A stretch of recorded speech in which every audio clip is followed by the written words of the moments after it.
안녕하십니까, 안과에서 김모현입니다. 이번 시간은요 30초 댓글 읽기 시간이거든요. 먼저 말씀드리고 싶은 거는 제가 이제 전공이 있거든요. 전 이제 시력교정 수술이라든지 주로 많이 하고 있기 때문에 제가 잘 모르는 분야도 있습니다. 전공의 때, 레지던트 때 배웠던 것들에 대해서는 상식 이상으로 사실 설명드리기 좀 어려운 게 있어서 답이 조금 부실하더라도 그건 또 좀 양해를 해주시고, 그런 부분에 대해서는 또 전문 선생님의 진료를 또 한 번 더 받으시는 거를 권해드리고 싶습니다.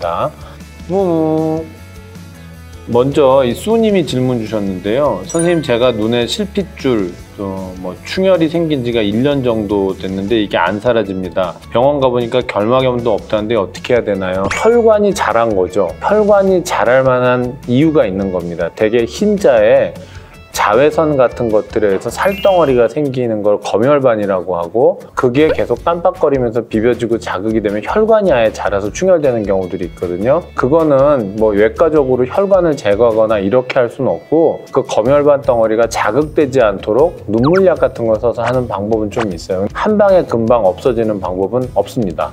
두 번째는 이제 스타가르트병을 앓고 있고 가족 중에는 이 병을 앓고 계신 분이 없다. 나름 영양제도 먹고 하는데 이게 혹시 실명될 확률이 있느냐, 또 유전도 될 수 있느냐, 치료제가 나올 것 같으냐, 되게 이제 많은 질문을 주셨는데, 유전 질환에 대한 거는 제가 전문적으로 답을 드리기 참 어려운 것이에요. 근데 이렇게 생각할 수는 있습니다. 과거에 비해서는 유전 질환을 잘 치료할 수 있는 많은 기술들이 지금은 이제 개발되고 나오고 있잖아요. 그리고 스타가르트병이라고 하는 게 이제 망막과 수정체에 같이 오는 병이기 때문에 사실 오면 오는 대로 또 하나씩 해결도 할 수 있습니다. 너무 걱정하고 우려하실 상황은 아닌 것 같습니다. 그리고 오케이님이 질문 주셨는데요. 이거 좀 의미 있는 질문 같아요. 라식, 라섹, 스마일 수술 후 해군, 부사관, 경찰, 특공대 지원하려고 하는데 강도 높은 운동을 하거나 바닷물에 오래 노출되어도 괜찮은가요? 하고 질문 주셨어요. 만약 라식 수술 같은 경우를 받는다면 그 각막의 그 흉터 부분이 조금 약하거든요. 특공대 같은 거 좀 어려울 수도 있습니다. 특히 이제 이 해군이나 또 이런 경우에는 이 10m 이상 되는 점프에서 바닷물로 떨어지는 탈출훈련 받는 걸로 알고 있는데, 충격을 받았을 때 문제가 생길 여지도 조금은 있겠죠. 근데 라섹 같은 경우는 아예 흉터가 없으니까 연관이 없고, 스마일도 상처가 2mm밖에 안 되기 때문에 상관없습니다.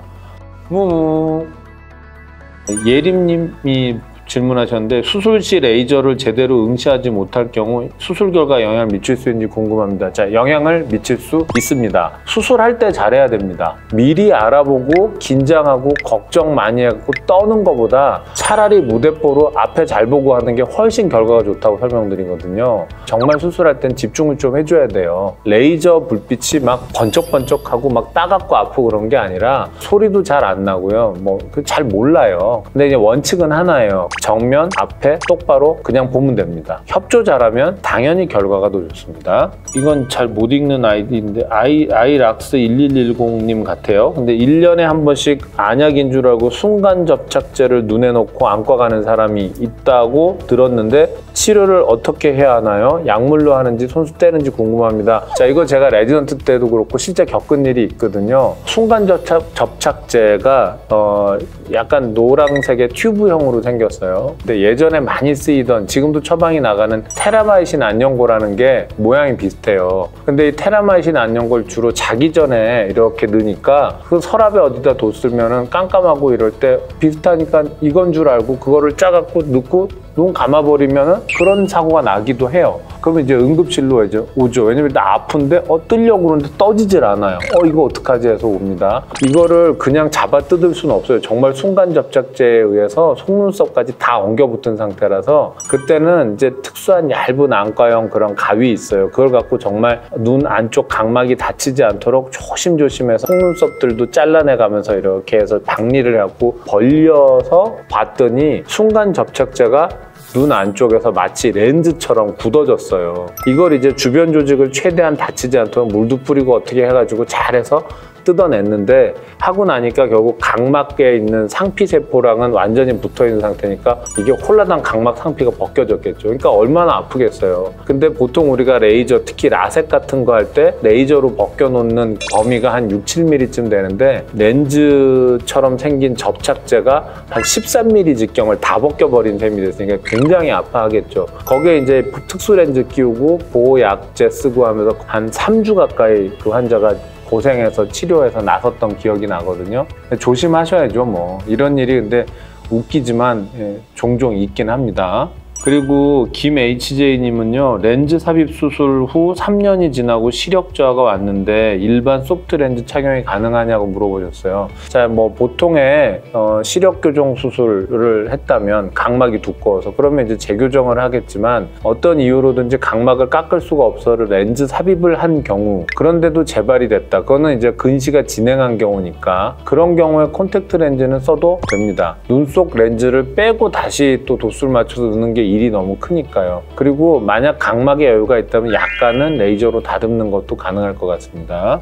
그리고 재효님이 질문 주신 거는요, 라식, 라섹 그 검사할 때 그 이제 자녀 각막량에 대해서 병원에서 설명하는데 그게 다 다르다. 왜 차이가 나냐? 그거는 병원마다 기계 장비가 다 똑같진 않고요. 세팅이 좀 다를 수 있어요. 어디서는 뭐 524 마이크로가 나오고 어디서는 531 마이크로가 나오고 그런 거가 차이라고 얘기할 수는 없고요. 수술 시에 쓰는 레이저가 다르면 남는 각막의 두께는 병원마다 다를 수가 있습니다. 자, 그리고 자녀 각막은 적을수록 안 좋은 거냐? 당연히 자녀 각막은 많이 남으면 좋고 적으면 나쁩니다. 어느 안전선 이상이 된다면 그 위에서는 어차피 큰 차이는 없습니다. 그 스마일 라식 후에 각막 두께가 360이 돼서 걱정이 많다 하셨는데 350 이상 되면 사실 크게 걱정하실 필요는 없고요. 만약 400 정도 남겨놓으면 더 좋겠죠. 그럼 350, 60쯤 되면 스마일 못하냐? 그건 아니고 조금 얇게 남을 것 같은 경우에는 그 각막을 단단하게 바꿔주는 치료를 같이 해주면 또 해결이 돼요. 그건 지금 수술을 이미 받으셨어도 할 수도 있는 치료이기 때문에 뭐 너무 걱정하실 일은 아닙니다. 삽자루님이 질문하셨는데요. 4일 전에 스마일 수술을 받았는데 인공 눈물 안 넣어도 딱히 불편함을 못 느껴서 안 넣고 싶은데 하루 한 번씩 억지로 넣고 있는데요. 수시로 넣어줘야 한다면 이유가 있나요? 자, 이게 4일 전에 수술 받으셨으면요, 약 넣어야 합니다. 약을 사용하는 그 이유가 있는데요, 건조하거나 불편해서 쓰는 게 아니고 상처가 튼튼해지고 곱게 나으라고 쓰는 거예요. 괜히 약 처방한 거 아닌데 멋대로 약 안 쓰고 그러면 탈납니다. 구룡경, 네, 저 아이디가 너무 읽기 어려운데 아무튼 왼쪽 눈에 푹 파인 상처 같은 게 있다 해서 안과에서 렌즈 삽입 수술을 권한다. 근데 오른쪽은 라식이나 스마일이 다 된다고 해서 양쪽 눈을 다른 방법으로 수술을 해도 되느냐, 그거에 대한 우선 답을 드리자면 왼쪽 눈에 푹 파인 상처라고 하는 거는 눈꺼풀이나 이런 게 아니라 각막에 이제 상처고요. 한쪽 눈에 어디선가 안 좋은 부분이 있다. 근데 그걸 또 깎아내는 건 위험하니까 거기엔 렌즈 삽입 수술을 권한 것이고, 렌즈 삽입 수술을 안 해도 되는 오른쪽 눈에는 다른 방법으로 가볍게 하자. 그건 충분히 맞는 말이고요. 그렇게 많이 합니다. 그리고 이분이 추가로 주신 질문은 상처 있는 눈에 렌즈를 씌운다고 하니 부작용 걱정이 된다고 하는데, 각막 표면에 렌즈를 씌우는 게 아니라 그 상처가 있는 각막을 건드리지 않기 위해서 각막 뒤쪽 빈 공간에다가 넣는 겁니다. 그러니까 각막이 안 좋았을 때는 그걸 깎기보다는 렌즈를 넣는 게 더 안전하니까 그 부작용은 별로 걱정하지 마시고, 그러면 둘 다 렌즈 삽입을 하면 어떠냐? 오히려 그것도 말이 돼요. 근데 가급적이면 조금 째고 빨리 나설 수 있는 게 좋으니까 한쪽은 뭐 스마일하고 한쪽은 렌즈 삽입하고, 이게 어떻게 보면 제일 효과적인 방법일 것 같습니다.